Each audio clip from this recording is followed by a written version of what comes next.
औज़ुबिल्लाहिमिनश्शैतानिर्रजीम बिस्मिल्लाहिर्रहमानिर्रहीम। अस्सलाम वालेकुम एवरीवन, कैसे आप सभी लोग? उम्मीद करता हूँ खैरियत से होंगे। Haider Mirzaman Dream Real Estate Marketing के प्लेटफॉर्म से एक दफ़ा फिर से आपसे मुखातिब हूँ। और आज जैसा कि आपने वीडियो टाइटल से पढ़ लिया होगा कि city housing Jhelum mid town Jhelum को गैर कानूनी इलीगल डिक्लेयर करार दे दिया गया है TMA जेलम की जानिब से। आज इस हवाले से बात करूँगा और मैंने ज़रूरी समझा कि इस टॉपिक को भी कवर किया जाए और चीज़ें आप सब दोस्तों के सामने लेके आऊँ। बतौर पाकिस्तान का शहरी होने के मेरा कानून आइन मुझे इजाज़त देता है कि मैं अपनी एक राय का इजहार करने का हक़ रखता हूँ और फ्रीडम ऑफ स्पीच के तहत एक बात करने का हक़ रखता हूँ। और वही मैं आपसे एक अपनी ओपिनियन, अपनी एक चीज़ एक अंदाज से आपको बताऊंगा और अपने ख़यालात का आपके साथ इजहार करूंगा। City housing Jhelum mid town Jhelum को जनाब इलीगल डिक्लेयर करार दे दिया है। और अगर आप देखें और बल्दिया ने कहा है कि जो ख़रीदो फ़रोख्त है वो भी ना कीजिए, अगर जो ख़रीदारी यहाँ से करेगा वो अपना ज़िम्मेदार खुद होगा, गवर्नमेंट उसकी ज़िम्मेदार नहीं है। सबसे बड़ा मसला यही है कि गवर्नमेंट ज़िम्मेदारी लेती नहीं है। अगर हमारी गवर्नमेंट ज़िम्मेदारी लेने लग पड़े तो जितने मसाइल अभी इस मुल्क में चल रहे हैं वो मसाइल ही ना हो या कम हो जाएं। अगर एक हाउसिंग सोसाइटी मेरी नज़र में इलीगल आपने डिक्लेयर कर दिया इलीगल है, बहुत अच्छा काम किया है। नेक्स्ट प्रोसीजर ये है, इम्प्लीमेंटेशन करवाएं, इन्फोर्स करवाएं, उस सोसाइटी को बंद करें, उसको ताले लगाएं जाके और बताएं कि ये वजूहात हैं कि आपकी सोसाइटी इलीगल है, आप यहाँ पे काम नहीं कर सकते। और जब तक आप ये प्रोटोकॉल्स पूरे स्टेजेस नहीं कर सकते, नहीं कर लेते, तब तक आप सोसाइटी का काम शुरू नहीं कर सकते या ख़रीदो फ़रोख्त नहीं कर सकते। और अगली बात मैं ये बताऊँ कि अगर जब तक एक सोसाइटी बन जाती है, डेवलप हो जाती है, तो तब इनको याद आता है कि जी ये सोसाइटी इलीगल है, वहाँ पे लोग रह रहे हैं, कारोबार ज़िंदगी के जो सारे मराइल हैं वो गुजर रहे होते हैं, तो ये कहते हैं जी ये इलीगल सोसाइटी है। मुझे बताएं कि अगर एक प्राइवेट सेक्टर, हाउसिंग सेक्टर आपको एक हाई एंड लाइफस्टाइल, एक लिविंग स्टैंडर्ड दे रहा है, तो उसमें बुराई क्या है?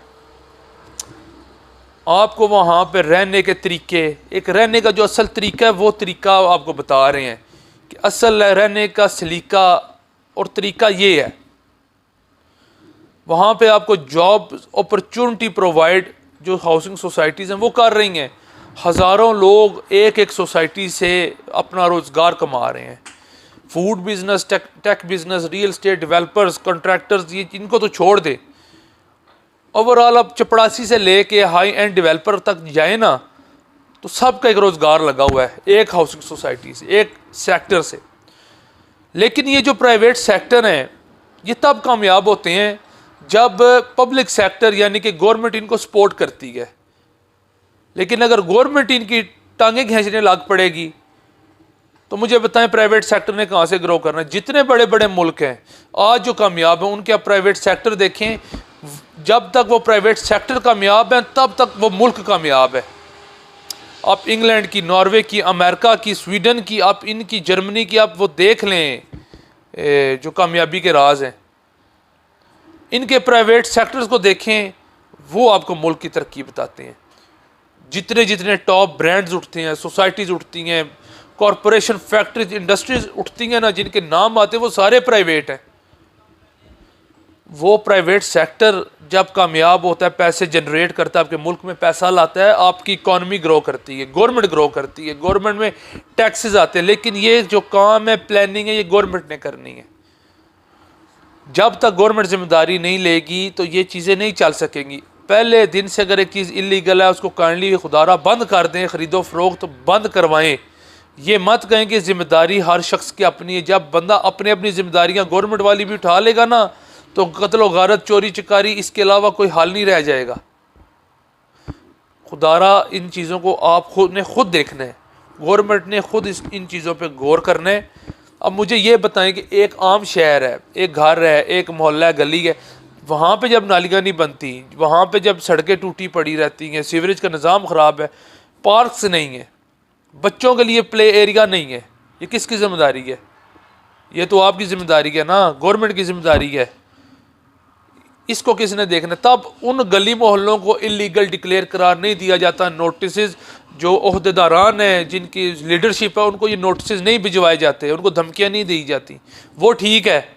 लेकिन अगर आपके एक हाउसिंग सेक्टर में पानी का निज़ाम, बिजली का निज़ाम, प्लेइंग एरिया, सड़कें कुशादा, एक माहौल आपको दिया गया रहने का, जी वो इलीगल है। ये जी हम इस चीज़ के काबिल नहीं हैं। हमने गंद में रहना है, हमने साफ जगह पे नहीं रहना। मेरी एक गुजारिश है, अगर लीडरशिप तक इतनी आवाज़ तो नहीं है, लेकिन अगर पहुंच जाती है तो मेहरबानी करें, प्लानिंग अभी से कर लें। कुछ नहीं बिगड़ा, अभी भी हम अपने मुल्क को बेहतरी की तरफ लेके जा सकते हैं। Right man for the right seat जब तक कॉन्सेप्ट नहीं आएगा, आप अगर एक कह लें एक लॉ इन्फोर्समेंट की एक सीट है, उस पर आप किसी मेडिकल स्पेशलिस्ट को बिठा देंगे तो आप समझदार हैं खुद के आगे निज़ाम कैसा चलेगा। Right person for the right seat, ये चीज़ पहले लेके आए। लोग जो काबिल हैं, जिनका एक प्लान है, उनको आगे लेके आए, तब इस मुल्क के लिए बेहतरी होगी। और डिपार्टमेंट्स हरकत में आए, तब जाके कुछ चीज़ें बेहतरी होंगी। ऐसे खींचा तानी से काम नहीं चलेगा। एक चीज़ मैं कहता हूँ, इलीगल उसको बंद करवा दे, लेकिन अगर वो एक अच्छा आपके लिए इनिशिएटिव लेके आइए, काइंडली उसको सपोर्ट करें। और इस चीज़ पे ये गौर तलब बात है, मैं इतना ही कहूँगा। तो ये चीज़ है, अब सब दोस्तों के लिए मैंने एक अपनी राय का इजहार करना था, एक बात करनी थी जो मैंने आप लोगों से की है। तो आप एग्री कर सकते हैं, डिसएग्री कर सकते हैं, लेकिन मुझे बताएं, हज़ारों लोगों का रोज़गार ये प्राइवेट सेक्टर ही जारी कर रहे हैं, हज़ारों लोगों का। मैं एक सेक्टर की बात कर रहा हूँ। अभी पाकिस्तान में कितने प्राइवेट सेक्टर हैं, कितने मुश्किल हो गया। ओवरसीज़ पाकिस्तानी कहते हैं इन्वेस्टमेंट करना पाकिस्तान में मुश्किल है, टैक्सेस हैं फजूल किस्म के, मामलात मुश्किल हैं, हर्डल्स आ रही हैं रास्तों में। खुदारा इन चीज़ों पे आपने गौर करना है, आप लोगों ने इन चीज़ों को आसान बनाना है। चैनल को लाजमी सब्सक्राइब करें, वीडियो को लाइक करें अगर पसंद आई हो तो। इंशाअल्लाह ताला आपसे नेक्स्ट वीडियो तक मिलते हैं, तब तक के लिए अल्लाह हाफिज़।